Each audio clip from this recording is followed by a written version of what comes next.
شادی کے بعد ماں سے ٹیوشن پڑھنے والی لڑکیاں ہمیشہ طلاق کی ڈگریاں لے کر ہی واپس آتی ہیں۔ السلام علیکم ناظرین، میں ہوں آپ کا اپنا عمر خان۔ آج پھر آپ کی خدمت میں ایک چھوٹی سی ویڈیو کے ساتھ حاضر ہوا ہوں۔ امید کرتا ہوں کہ آپ سارے خیریت سے ہوں گے۔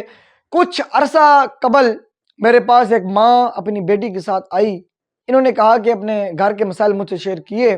ماں نے کہا کہ سسرال والے اس سے خوش نہیں ہیں، تو میں نے باتوں ہی باتوں میں اس کی بیٹی سے کہا کہ کیا آپ اپنی والدہ سے ٹیوشن تو نہیں لے رہی؟ میری بات انہیں چونکا گئی۔ انہوں نے پوچھا کہ آپ کی اس بات کا مطلب کیا ہے؟ تو میں نے کہا کہ میری بات بالکل سادہ اور آسان الفاظ میں ہے۔ جو لڑکیاں شادی کے بعد اپنی والدہ سے ٹیوشن لیتی ہیں انہیں ہمیشہ ایسے مسائل کا سامنا کرنا پڑتا ہے۔ مجھے محسوس ہوا کہ ان کی والدہ کو میری بات مناسب نہیں لگی۔ تب ہی ان کی بیٹی نے والدہ کو باہر بھیجا اور مجھ سے پوچھا کہ کیا آپ کی بات کا کیا مطلب ہے؟ تو میں نے کہا کہ آپ اب بتاؤ کہ اصل کہانی کیا ہے؟ تو ان کی بیٹی نے بتایا کہ اس کی والدہ اس شادی سے بہت خوش تھی، اب بھی بہت خوش ہے، لیکن وہ ساتھ ساتھ اسے یہ کہتی ہے کہ اپنی نند کو سر پر مت چڑھاؤ، سسرال میں زیادہ سب سے فرینک نہ رہو، اپنا روب جما کے رکھو، اپنے شوہر سے زیادہ پیسے مانگو، میکے میں زیادہ دن گزارنے کے لیے آؤ۔ لیکن بیٹی کو سسرال والوں میں کوئی برائی نظر نہیں آ رہی تھی۔ اسے نئے رشتے مل رہے تھے اور وہ ان رشتوں کو عزت دے رہی تھی اور بدلے میں اس سے عزت مل بھی رہی تھی، اور وہ ان تمام چیزوں کو آبزرو بھی کر رہی تھی۔ لیکن اس کی ماں اسے کس طرح بسنے نہیں دے رہی تھی۔ ہر ماں کو اپنی بیٹی سے محبت ہوتی ہے، ہر ماں چاہتی ہے کہ اس کی بیٹی اچھے گھر میں بیاہی جائے، وہ خوش رہے، لیکن شادی کے بعد اس طرح کے سبق دینا بیٹی کو بلائی ہرگز نہیں ہے۔ اس کی بیٹی کو شاید میری بات سمجھ آ گئی۔ تقریباً 6 ماہ بعد وہ دوبارہ میرے پاس آئی اور شکریہ ادا کرنے لگی، تو مجھے کہنے لگی کہ عمر خان، اگر اس دن میں آپ کی بات نہ سمجھتی تو یقیناً آج میرے ہاتھ میں بھی طلاق کی ڈگری ہوتی۔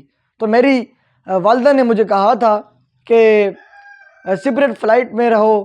میں اپنے شوہر کے ساتھ الگ ہوئی۔ میرے اور میرے شوہر کے بیچ یہ طے ہوا تھا کہ ہم ایک دوسرے کے والدین کی عزت کریں گے، یعنی میں بھی آپ کے والدین کی عزت کروں گی، آپ بھی میرے والدین کی عزت کریں گے، اور میرا شوہر بہت کیئرنگ ہے۔ لیکن وقت گزرنے کے ساتھ ساتھ مجھے اپنی غلطیوں کا احساس ہوا۔ اس لڑکی نے سب کچھ دوبارہ بیچ اپ کیا اور اب اپنے سسرال والوں کے ساتھ ہنسی خوشی رہ رہی ہے۔ تو دوستو، میں یہاں پہ یہ بات عرض کرتا چلوں کہ بیٹیوں کے گھر بسانے اور اجڑانے میں بڑا کردار اپنی ماں کا ہوتا ہے۔ آپ نے اکثر دیکھا ہوگا کہ پچھلے کئی سالوں سے طلاق کی شرح بہت بڑھ چکی ہے۔ وجہ پتہ ہی کیا ہے؟